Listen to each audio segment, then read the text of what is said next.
अनुभव की श्रृंखला यूं ही जारी रहेगी। बीच में एक बहुत शांत और आत्मीय गुरुजनों के लिए इस साधना को समर्पित कुछ शब्द है जो भजन रूप में मैं गुनगुनाना चाहूंगी। क्या पाया है दर तेरे आकर, क्या पाया है दर तेरे आकर, तू जाने या मैं जानू, मिलता है क्या तुझको रिझा कर, मिलता है क्या तुझको रिझा कर, मैं जानू या तू जाने। सब चाहते हैं जीत जहां भी, किसको पसंद यहाँ हारना। सब चाहते हैं जीत जहां में, किसको पसंद यहाँ हारना। क्या जीता हूँ खुद को हरा के, क्या जीता हूँ खुद को हरा के, तू जाने या मैं जानू। अपनी हस्ती कर दी समर्पित तेरे नाम की जोत में, अपनी हस्ती कर दी समर्पित तेरे नाम की जोत में। निखरा हूँ मैं खुद को बुझा कर, निखरा हूँ मैं खुद को बुझा कर, तू जाने या मैं जानू। प्रेम समर्पण की है पूंजी, तुझ पे लुटा दी सावरे। प्रेम समर्पण की है पूंजी, तुझको लुटा दी सावरे। कितना धनी हूँ सब कुछ लुटा कर, कितना धनी हूँ सब कुछ लुटा कर, तू जाने या मैं जानू। क्या पाया है दर तेरे आकर, क्या पाया है दर तेरे आकर, तू जाने या मैं जानू।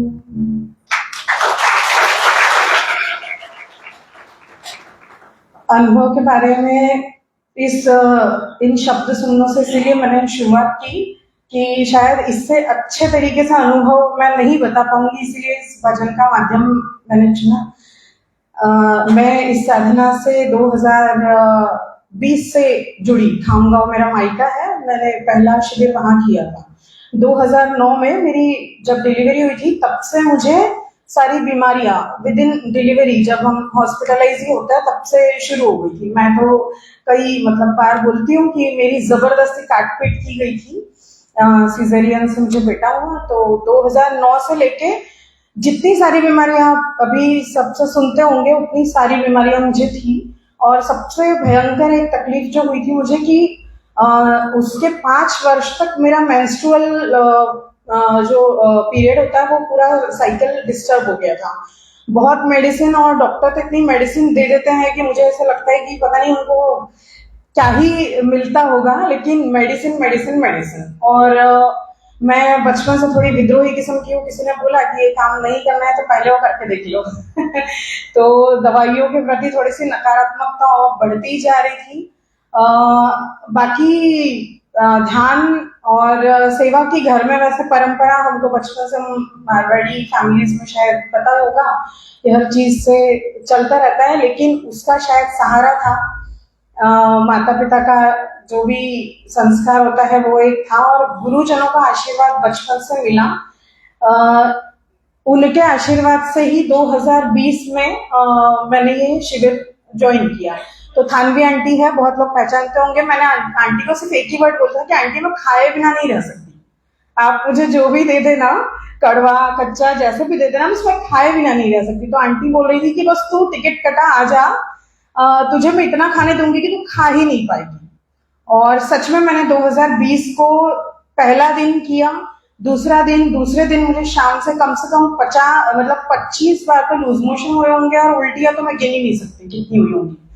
मैं पहले जब उल्टी करती थी तो जो जगह पे मैं उल्टी करती हूँ वो एसिड वॉश हो जाता था, यानी जो नींबू के दाग होते हैं आप देखते होंगे एसिड वॉश से व्हाइट व्हाइट जो होता है, मुझे इतना 10 तो इंडोस्कोपी की रिपोर्ट्स थी मेरे पास में, सब लोग बोलते थे अल्सर है, पेट खराब हो गया, ये हो गया, वो हो गया, ये सब चीजें थी। लेकिन जब मैंने वो शिविर फर्स्ट किया तो तीसरे दिन के बाद में 3 साल तक, यानी अभी 2023 के भी अंत में, अभी 6 महीने पहले तक के मैं ऑलमोस्ट ओके हो चुकी थी। जब मैं कोई गड़बड़ी करती अपनी लालच के वजह से, परहेज नहीं करती, तब मुझे दिक्कत होती है।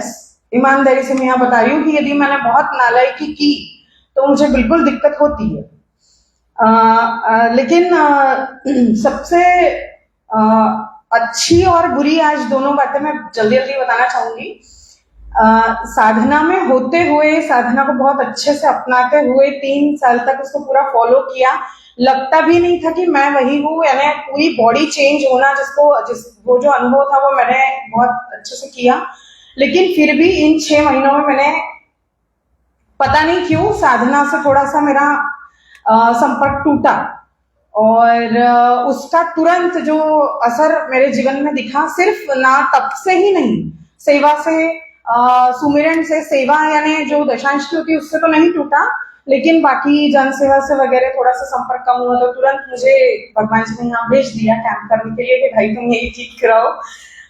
सेवा का सबसे, यहाँ पे सब लोग बोलते हैं कि बड़े चमत्कारिक इंट्यूशंस होते हैं, ये होते हैं, तो ये मेरा सच में खुद का भी अनुभव है। 3 साल जब मैं साधना में रही, तब मैं, अगर किसी का फोन आता था, कोई मुझे पूछता था कि कैसा चल रहा है, तो मैं कहती थी ये हंस के बहुत दिल से कि सातों सुख दुनिया में किसी को मिलते नहीं है, ऐसा कहा जाता है। लेकिन ये बात मैं नहीं कह सकती कि मेरे पास आज के समय में सातों सुख नहीं है। तो मैं उस 3 साल में जब मैं पूरी तरह से समर्पित होकर इस साधना में चल रही थी, जब मैं हर कदम पे बहुत जागरूकता के साथ इस साधना को फॉलो कर रही थी, तब मेरे जीवन में सच में सातों सुख थे। एक भी ऐसा नहीं बोल सकती कि मैं वो सुख नहीं था। और सेवा के प्रति यही मतलब भाव आया कि इस अभी 6 महीने में जो गलती हुई, वो इस शिविर में आके मैंने जो बारीकियां मुझसे छूटी, मैंने कई शायद 17-18 कैंप किए होंगे, मैंने कई जगहों पे गई हूँ, मुझे याद भी नहीं है। अभी 5वां तो शिविर मेरा यही है, मेरठ का ये 5वां शिविर है मेरा। तो सेवा के प्रति भी एक थोड़ा मन में अगर कुछ कम समझ रही होगी तो वो मेरी इस शिविर में बढ़ गई। और ध्यान के प्रति या सुमिरन के प्रति यहाँ से एक दृढ़ निश्चय के साथ और गुरुजनों के आशीर्वाद के साथ लौटूंगी कि उसमें कोई कोताही ना हो। क्योंकि हम लोग, मतलब मेरे पतिदेव, हाँ, एक बड़ा चमत्कारिक अनुभव ये रहा कि मैं भले ही कम हो जाऊं, हमारे घर में बदलाव ये हुआ, पतिदेव ने कोई 7 दिवसीय शिविर तो नहीं किया, लेकिन यहाँ बच्चों के कैंप में बेटे को लेके आए थे और 3 दिवस का कहीं किया था। लेकिन सुमिरन में जो उनकी निष्ठा और उनका जो कंटिन्यूअस उनका जो प्रोसेस है, उसके आगे तो मैं नतमस्तक हूँ। इसीलिए नहीं कि वो मेरे पति है, लेकिन मैं देख रही हूँ कि जितना मैं नहीं कर पाती, मैं कभी कभी स्किप करती हूँ, लेकिन वो अनवरत लगे हुए हैं। और मेरे बेटे ने एक चीज यहाँ से सीखी, मुझे अगर उपवास करना है तो मैं मेरे खा रही हूँ, मेरा बेटा मेरे बिना घर पे अकेला ही उपवास कर रहा है। तो ये बड़ी मुझे उपलब्धि हुई कि पारिवारिक तौर पर मुझे आशीर्वाद, मतलब अकेले तो नहीं, मेरे पूरे परिवार का आशीर्वाद है। तो यहाँ जो गुरु शक्ति है उनको मैं सादर अपना नमन, हार्दिक नमन करती हूँ, और यही चाहती हूँ कि इनका आशीर्वाद मुझको बना रहे। राम बहुत सुंदर अनुभव। अभी 2-3 दिन पहले ऐसी मैंने पता किया था कि शीतल ने दिखाई दे रही, तो मुझे पता चला था कि उनकी तबीयत ठीक नहीं है और गला बिल्कुल बंद है, बोल नहीं पा रही है। और आज देखिए यहाँ रहते ही 2-3 दिन के अंदर कितने प्यार से इन्होंने भजन भी गाया और पूरा अनुभव भी सुनाया। बहुत बहुत धन्यवाद।